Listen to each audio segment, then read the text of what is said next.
and as our lovely chairman's already said, I'm the head of emergency and acute medicine, so that's the medical assessment units and the emergency departments, which is what accident, emergency and casualty used to be called.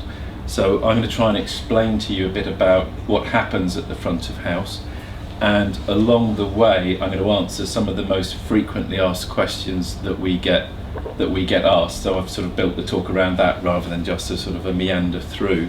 I'm going to give you 11 life-saving tips. I'm going to convince you all that owning cats is a stupid thing to do and that they're completely evil. And whoever can tell me why that is gets to win tonight's star prize. Okay? If the chairman hasn't had it first. Oh, that's right. If it has been quality control first. So, oops. I told you what's wrong with the technology. Let's try that again. There we go. Good.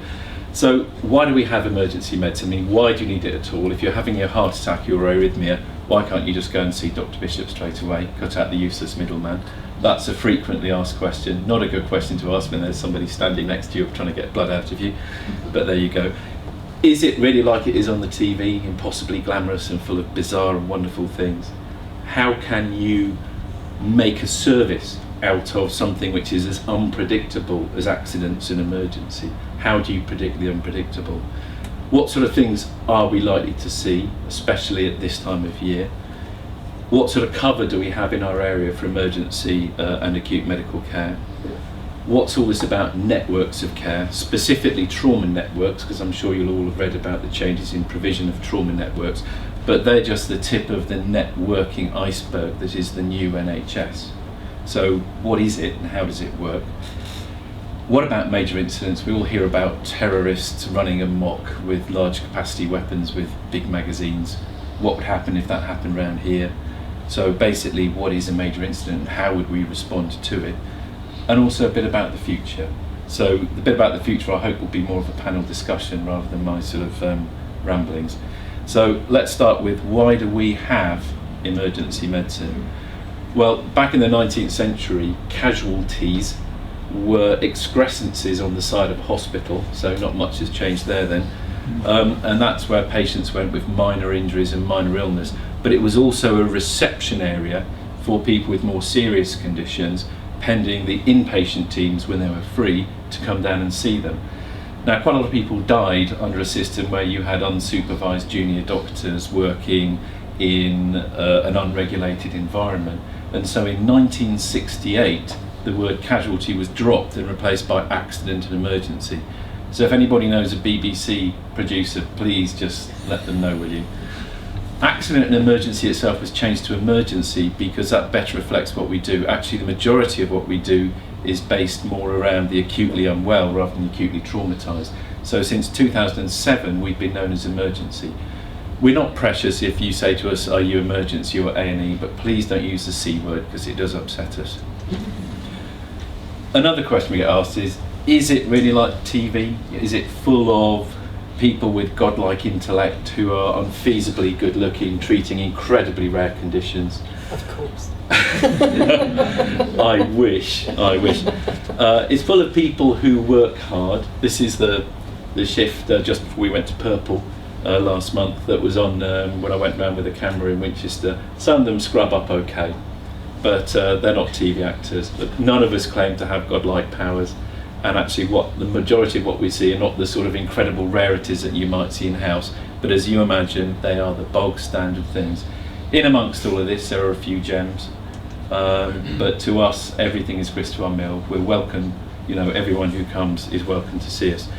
So within our hospitals, about 80% of what we see are people who walk in, although walking in doesn't necessarily mean that you're minor. 20% of our admissions come from the walk-in stream. 20% of people come in by ambulance. About 5% of what we see is an acute medical emergency, including arrhythmias, so we're always delighted to see you, sir, if you ever have need of our services again. I've not. Nice to know you, but I hope I don't see you again. Fair enough. I won't be offended. About a quarter of the patients that we see are paediatric, and about a quarter of the patients we see are sort of complex older people. About 5% of what we see is acute medical emergencies, and about 1% of what we see is major trauma. It's always overrepresented in TV, documentaries. It's only 1% of what we do, but obviously it's an important 1%. But one of the things that you do see time and again in emergency is all of life's rich tapestry. What comes around goes around, and basically we see it all. And that's one of the joys of our job. That's probably what keeps us all coming back. So that's who we are. So if that's what we are, how can we build a service around absolutely everything that can come in at absolutely any time? Well, the truth about that is an interesting truth about humanity, and that is that there is less variance and less volatility around people coming to unscheduled care than there is about people coming to hospital with elective problems, which I find quite fascinating. And the reason for that is that we are all entirely predictable. And that was brought home to me when my sister-in-law came to stay the other week, and we had a meal and she went to pay, and she was told her credit card had been stopped because they thought it had been cloned. So she was really embarrassed and angry about this. And when we got home and she phoned up the company, she said, "Why have you stopped my credit card?"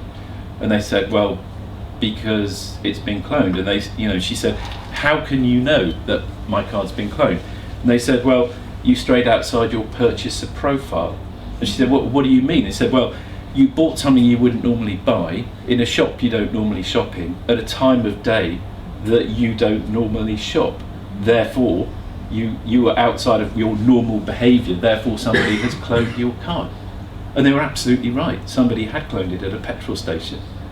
So, I said to my wife, "I can't believe I'm that stereotypical." But she just rolled her eyes, and I think that told me everything I needed to know.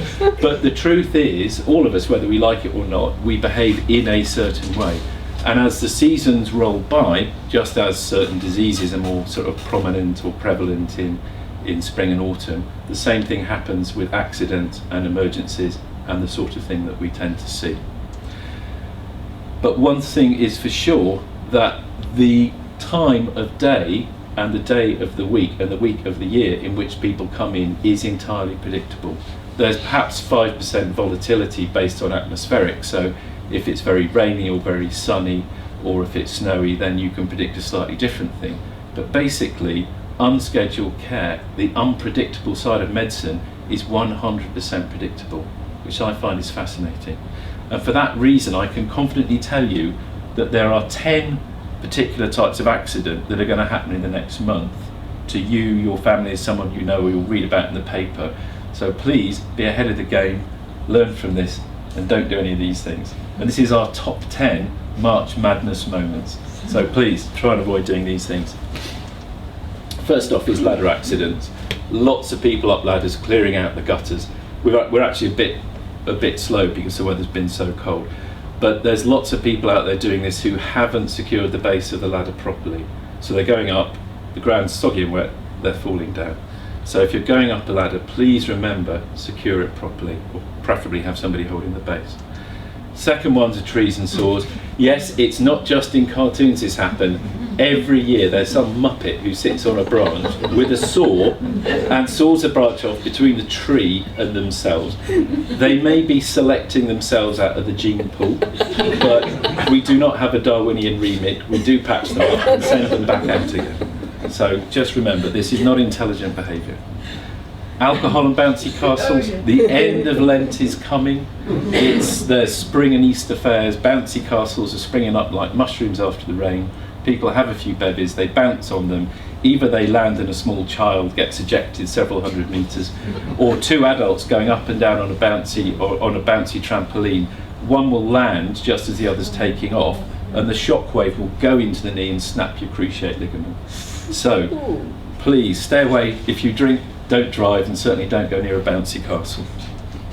Skateboarding grannies, it's great to hang with the kids and all that sort of stuff, but skateboards are made for small people who bounce. The older we get, the less we bounce, and every year we get one or two grannies who, in spring as the weather gets warm, get on their grandchildren's skateboards, fall over and fracture their odontoid pegs. So you have been warned. Hedge trimmer's finger, this is one of my favourites. lots of people out there with sort of electric power things holding onto the hedge with one thing with one hand, power tool with the other, and you can sort of guess the rest, especially if they're being distracted at the time. The same thing goes, but to a slightly lesser extent, with secateurs and roses. And where you have a hedge trimmer's finger, you'll get a fly mow toe. So it's the same thing, spring bank holiday, open-toed sandals, fly mow up the bank, fly mow down the bank, toes still in the bank. And if you have a ride-on mower and you're trying to persuade the person on the riding mower to come in for tea, please don't stand right next to them and shout, "I said it's time for tea," because your feet will be under the mower. Horse riding. Horses have all been stabled over the winter, they're frisky as anything, they're desperate to get out there. So if you have anyone you don't like who's keen on horses, lend them your horse for the next couple of weeks till they've got them broken in for spring and then get back in the saddle. Now, it's not just horses that spring in the air, it's also deer. And at this time of year we see quite a few deer-related accidents. That car there, with the guts hanging out from underneath the number plate, is my wife's car. She runs a cub pack in Stockbridge, and she was coming back the other night and a deer ran out in front of the road, and she said to me when she got home, "I think I might have hit a deer." I went out, saw this bit of colon and a lung hanging out from the front bit, and I said, "I think you're probably right." There was a hoof wrapped around the fan belt. It was all quite interesting. But the reason she wasn't injured and why the car wasn't a complete write-off was she'd been to a talk given by the police the week before. And one of the things that they said, and I didn't know this till she told me this, was what to do if a deer jumps out right in front of you. Not 200 metres away, but if it's right in front of you and there's no way that you can avoid it. What you need to do, first of all, obviously, is not be speeding, but secondly, if you know you're going to hit that deer, don't brake. Because if you brake, your bonnet dips down, you knock its legs off, the body shoots over the bonnet and straight into the passenger cell. So don't brake, okay? Second thing is, don't swerve, because if you swerve, you're going to hit a tree. Going from 60 miles an hour to 0 miles an hour in the space of 1 centimetre will ruin your whole day, I promise you. Our paramedic colleagues at the back, I'm sure, can tell you plenty of stories about that. So don't brake, don't swerve, hit it square on, because that's the way your car is strongest. And don't be one of the 74,000 accidents that happen on the UK every year that convert into 500 human casualties because people have tried to avoid the deer. There are times, I see somebody took out the next slide, which is probably a good thing. Good. Sorry, some of these slides have been edited because I get a bit carried away with pictures. The next group that you need to be aware of are motorcyclists. Now, there are old motorcyclists and bold motorcyclists, but there are no old, bold motorcyclists, and that's for a very good reason. So the two groups that we tend to see are the young teenager who hasn't learnt what fear is yet, who rides their fizzy into something, or the 50-something accountant who at year end has bought a tax-deductible Ducati and is trying to relive their youth, but unfortunately they have a slightly different experience when they go around a bend at 90 miles an hour and hit a tree. And it's sort of salient to think of the 200,000 odd road traffic injuries that we see every year in the UK, that of the 1,850 fatalities, 400 of them are bikers. So that's 1% of road users have 20% of fatalities.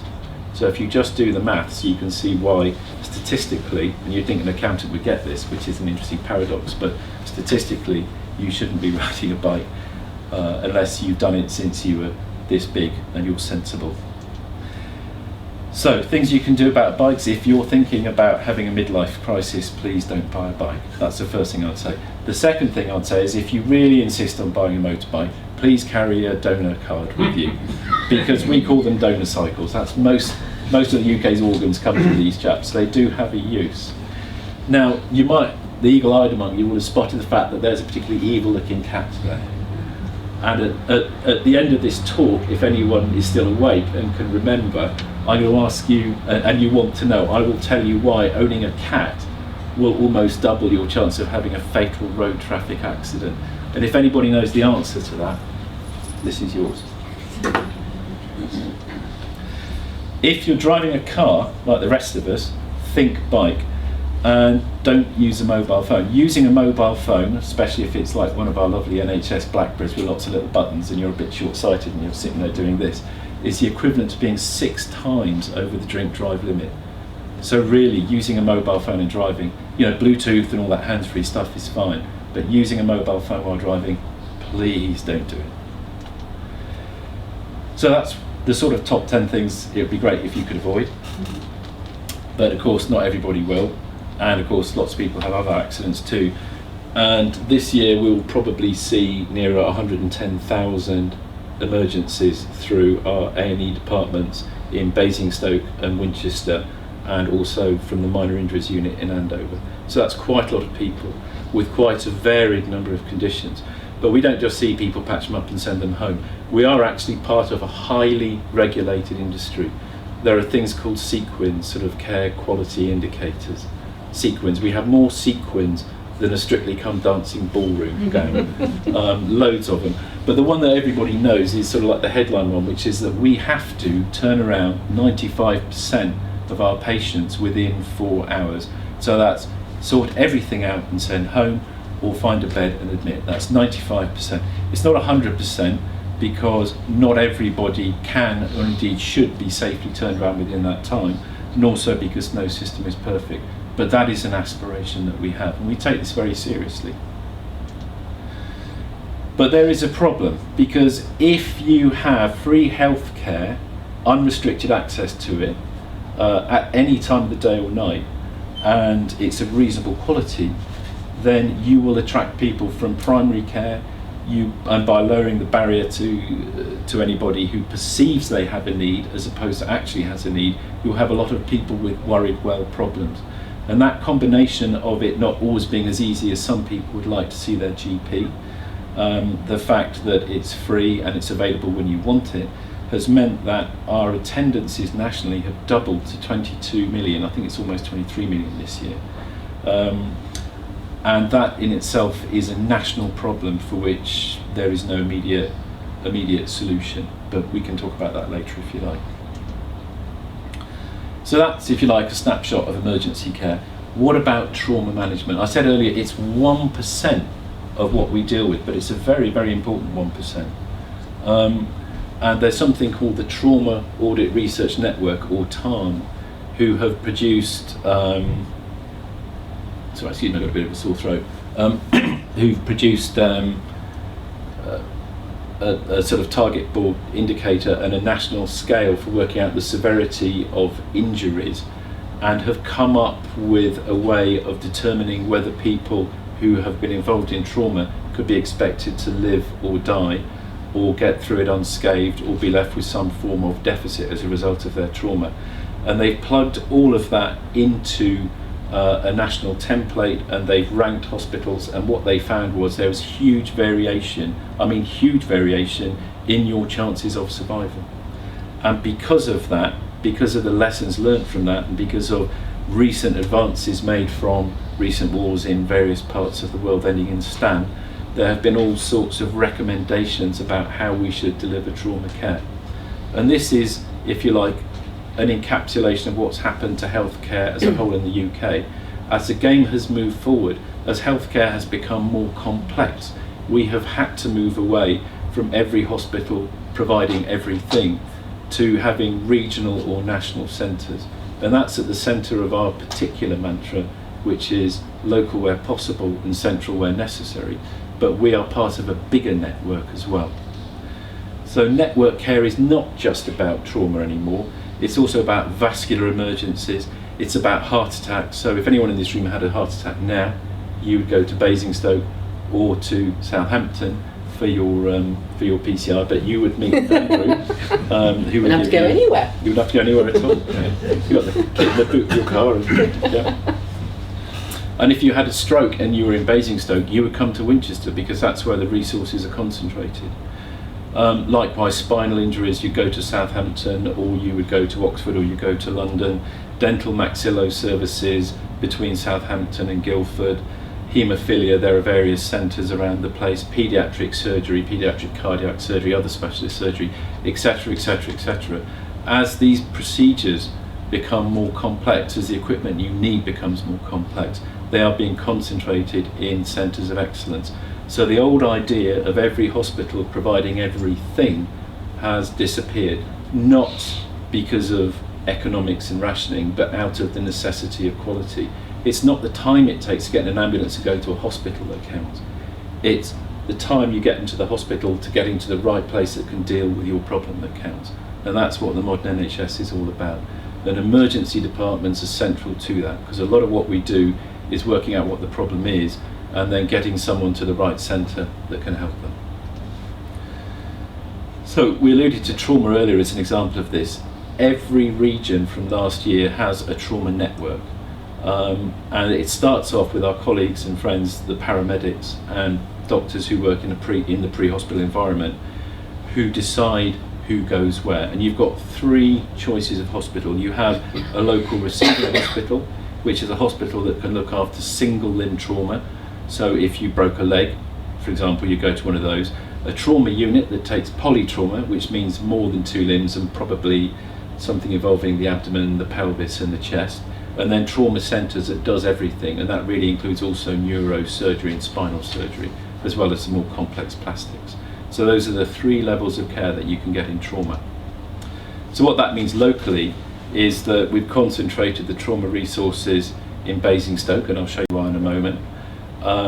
That the RHCH hospital is a local receiving hospital, which means the vast majority of trauma can still be dealt with there. And Southampton to the south and Oxford to the north of our patch are the full-blown, full-fat trauma centres that do everything. I'm going to show you a map, which, because I realise the screen's quite small and you're all sitting quite a long way from it, which will probably look like a couple of pink blancmanges with a hole in the middle. But this map here is an isochrome map, and that's a map which shows you the area which can be reached within 45 minutes from a trauma centre. So the splodge to the south is centred on Southampton, the splodge to the north is centred on Oxford, and in between the two in the yellow zone is Basingstoke. So we actually take most of the significant trauma from that area, that black hole area between the regional trauma centres, and we actually get quite a lot. If you live in Eastleigh or Winchester, by ambulance on blue lights it's 12 minutes to the trauma centre. So most trauma, which is south of Winchester, already goes to Southampton. Now that's nothing to do with anybody on this panel, that's a national decision about what goes where. So for example, in London, which used to have 13 major hospitals dealing with major trauma, only 4 of them are still in existence, because the resources have been concentrated. And if you want to know why, and at the same time I can tell you if we're any good, that is because of what you can see on this thing. This is a death chart, very cheery title, isn't it? But basically, what you've got here is a big thick black line that goes through the middle, which is marked 0, and then you have pluses in numbers going above and minuses in numbers going below. And that means if you work out a patient's injury severity score and put in their physiological score, things like heart rate, blood pressure, add in their age and chew it in through a computer, it will tell you whether somebody should live or die. And on that chart, anybody who should have died but in fact lived counts as a plus, anyone who should have lived but in fact died counts as a minus. And if you think that looks like a distressing amount of variance, you should have seen it before the trauma networks. It would have made you go away and take a stiff drink. Actually it's Lent, isn't it? But otherwise, and if you're wondering where your local, I'll try not to trip over because it's a long way to the trauma, yeah. Where we are, it's actually here. So nearly every hospital above us on this graph is actually a trauma centre. So for a district general hospital supported by the resources of this trust, we do pretty well. And that's not an accident. This is something which is consistent. And the reason for that is complex, but they're reasons that I'm proud of, so I'm just going to go through a few of them. First is that we have a team approach to trauma, from pre-hospital to arrival to what happens afterwards. Everybody has a place and all the services are interlinked. Any time of the day or night, you will have an ED consultant called in to lead this. So this is just part of our job. So it doesn't matter if you're on call all day, you'll come in at the night, etc., etc. It's what we do. and you have everybody trained in the same language. So anybody who does trauma has to have gone through what's called ATLS, but we've gone beyond that into the military, into the realms of the latest military protocols as well before other units have actually adopted them.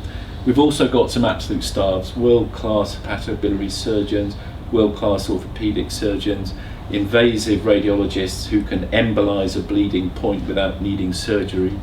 And of course we have pre-hospital doctors who, unpaid, are available 24/7 to see you by the roadside and decide which hospital you need to go to. And these are people who've all got a day job too. So these are the sorts of people who help keep everything going. There is a program, I think it's Horizon this Thursday, can I urge you all to watch it? It's about what can the health service learn from the aircraft industry, something called Terima training. We've been doing it in Basingstoke for a number of years. And the basic point is this: in any organisation, you can have an authority gradient. There's the captain of the plane up there, there's the stewardess or whoever cleans the loos or what have you down here. And if one person spots a fault, they may not feel they can approach to the almighty captain and say, I think there's a problem. The aircraft industry has got round this by saying you're all part of a team, and if you spot something but you don't report it, that's far worse than reporting something which turns out to be nothing. So they've turned this culture around, they've got rid of the authority gradient, and that's what we do in trauma. And I like to think it's something that we do in a lot of the hospital as well. We're a very open organisation. If there is a problem, we feel that we can go and knock on somebody's door and say, there is a problem. And the proof in that particular pudding is how we actually perform on that chart. It's not just hot air and wind from me. And as I said before, we're early adopters of new military protocols, so we give loads of extra clotting factors when patients arrive, very aggressive warming people up, because it's when you're cold, it's when you've lost a lot of your circulation, it's when your blood becomes a little bit too acid because you've not been able to breathe properly and you've got a build-up of carbon dioxide. All of these things militate against your survival, so we're very aggressive in trying to overcome these. We have rapid access to diagnostics. We don't adhere to the old sequence of you stop, you examine everything, then you get a couple of basic x-rays, then you stop and you look at the patient, you think, shall I get a scan? What we do now is we've invested in brand new spiral scanners that will scan the whole body in 2 minutes flat. And we do that simultaneously to aggressive resuscitation. And by the time we finish the resuscitation, we've got the answer from the radiologist about the whole sort of list of injuries. So we don't have missed this, missed that, missed the other anymore. It's a major, major, major step forward. And our colleagues in surgery have gone away from the classical trauma surgery of fixing everything and then the patient going to ITU and dying because they'd bled out because they were cold and they had no clotting. The classic operation of success, patient died line that you used to see in theatre notes. Instead, you do damage control surgery. You go in, the liver's split, well great, let's pack it, stop it from bleeding, and then straight back up to intensive care, warm that patient up, clotting factors, normalise the body pH, wait until they're stable, and then you go back for definitive care. And that has revolutionised successful outcomes in trauma. So this is something that we're actually incredibly proud of. But this is just one pathway, and this is just an example of the approach that we have. My favourite thing, I don't do pink and fluffy, all of this sort of, well, nobody wins and nobody loses at a school egg and spoon race. Well, life isn't like that, we all know that. It might be all very nice and this, that and the other. I better stop now before I put my foot in it. But one of my joys in life is going to our trauma committee, because everybody involved in trauma goes there. Because there's no authority gradient, everyone feels that they can speak out. And if somebody is stuffed up, it's pointed out to them in black and white. So I don't know if you can read that card there, but it says, it's not my fault that I never learned to accept responsibility. We do not accept that attitude. We are responsible for what we do. Something else that often gets asked, another frequently asked questions, is major incidents. What are they? Could they happen here? And if they happen, what's going to happen? So I'm going to give you, I know so far you've had 10 of your how to survive tips. I'm going to give you a survival tip during this one as well. But we haven't got to the bunny rabbit yet, I'm afraid. And what's interesting about major incidents, is that they're an event where casualties are generated in such large numbers that we have to adopt extraordinary measures to cope. We can't just trade on as usual and deal with it at the same time. So we have to stop everything, look at how we do stuff and work differently. And it changes our rules for how we cope, but also it changes, and this is fascinating, it changes the rule for what we consider acceptable and what patients and their relatives consider to be acceptable too. It's amazing how many people say, I don't really need this bed, if they know that there's a whole bunch of mangled people about to hit the hospital. The key concepts in any major incident are doing the most for the most, because you can't save everybody, and you don't want to waste scarce resources on people who are unsalvageable, people who you might otherwise do your best for. And that it's not just a single hospital response or a trust response, it's a whole region response. The whole of the NHS comes together and does what it does best and tries to help out. There are different sorts of major incident. The one that we're all familiar with are the trauma ones. This is up to Nerfit when we had 120 casualties coming in one big hit after a train on a Friday afternoon went off the rails because somebody committed suicide by driving onto the rails. They were successful. And there's something called CBRN, which is chemical, biological and nuclear. So this is the unthinkable. Somebody releases a toxic cloud of poisons or radiation, and how are we going to deal with that? So those are the two things that by law we have to practice every 6 months. So if the balloon went up, we could cope. So there's lots of words on this slide and time is passing, so I'll be brief, but basically ambulance control is informed that there's likely to be a major incident. They pass the message on to the hospitals, everybody is on standby, a vehicle is dispatched to the scene to say is it a major incident or not. If it's confirmed, then the confirmation goes out to everybody and we implement our plan. And we have to set up a chain of command, and we have to empty out sequentially beds within the hospital to make capacity for the new patients coming in. And at the same time we have to stop whatever we're doing in theatres when you reach a point when you can stop, to create theatre capacity as well. Everyone who's off duty comes in. Now, this is a picture of my colleague over there. At scene, the first person who arrives is an experienced paramedic whose job is not actually to treat you, but having decided that this is a major incident, their job is to go among the casualties and decide what casualty category you are.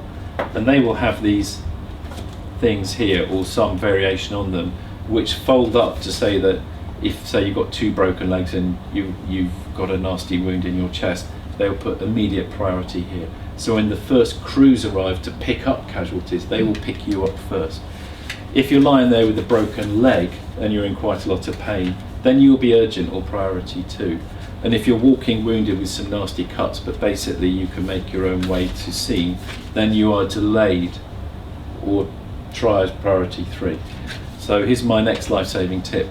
If one of these forms is filled in with a few details like your name and your injuries, and the paramedic disappears down there, and you're in an unsafe environment which could deteriorate at any moment, just refold the bloody thing so that you're immediate.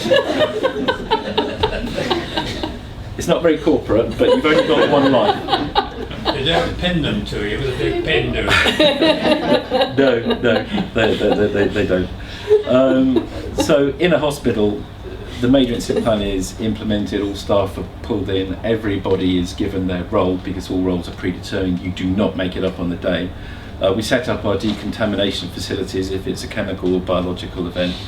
We identify patients coming in and we identify those going home because it's a high pressure time, it's very easy to lose people or forget who's gone where. We're constantly talking to scene to find out from scene what's coming in and telling scene what we can take, because if we're completely blocked and other hospitals got capacity, they're going to send the casualties there and not to us, and we keep on going until there's nobody left to come.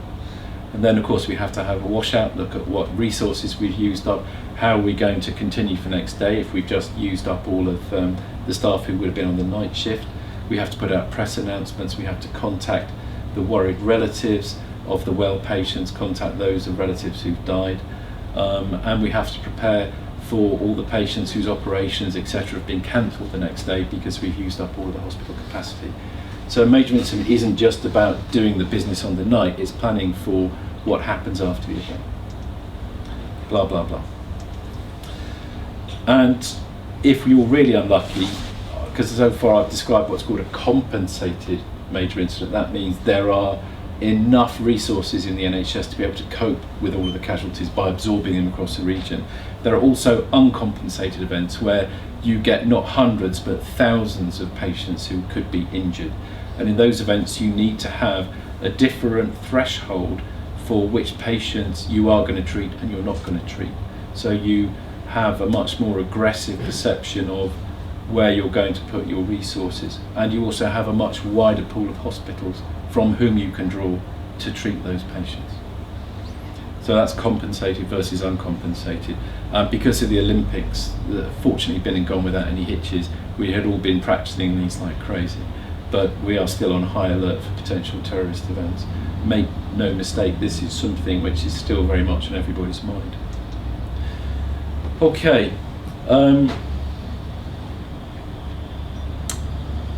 Sorry, again, there's a few slides that have been taken out.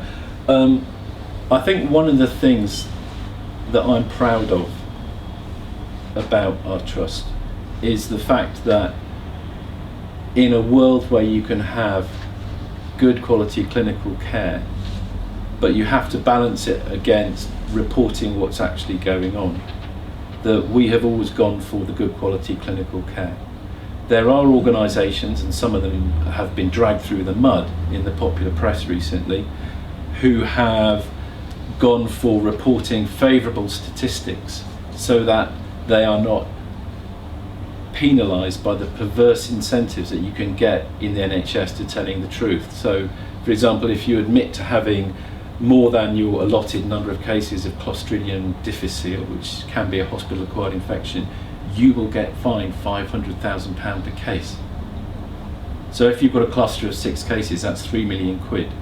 There's an awful temptation, because you are all human, not to report those cases. And before you'll know it, you're putting gagging orders on people to make sure they don't report it as well. And before you know it, you're making other adjustments to figures. We're going through a really difficult patch at the moment because nationally there is a real problem with not enough hospital beds for people who need them, probably for very complex reasons. And we're doing everything that we can to sort this out. But the one thing that we're not doing, I can promise you, is lying about it, which is why Donna and Liz and Andrew will have to go up to the headmaster's office up in London and lie on the floor and get kicked until the Secretary of Health's feet bleed, because they are not going to lie about what's going on. We are open, we are doing the best that we can. Those are the sorts of people that we are. And I just want to leave you with one thought, and that is this, that we are doing everything we can to improve the environment in both of our hospitals. I've only been in post in Winchester because my career started in Basingstoke for a year, but in that time we've already redeveloped the emergency department resuscitation area, the staff base to get rid of the dreadful glass panelling which enabled an us and them situation to arise at times. We've rebuilt the short stay ward, so we've got somewhere nice for people who do need to stay a bit longer for us. And we're in the process this spring of doing up the waiting room as well. So if you need to come and see us, you have something which looks a bit nicer. And that's not just the emergency department, that's part of a rolling process of improving the environment for everybody. And the last thing I'd like to say, The cat? no, not the cat, not the cat, no, is that there was a recent NHS staff survey which was asking, would you recommend your hospital to your family and friends? And the best thing I can say about a hospital is that that's me and my wife and my boy. And we've all, when we've been sick, we've all chosen to go to our local hospitals and not go elsewhere. And that's because we know that the people who will look after us care about us, and not just because I work within the system, but we genuinely believe that it's a good place to be if you have to be sick. Okay, thank you for putting up with me. If you have any questions, I'll be very happy to take them.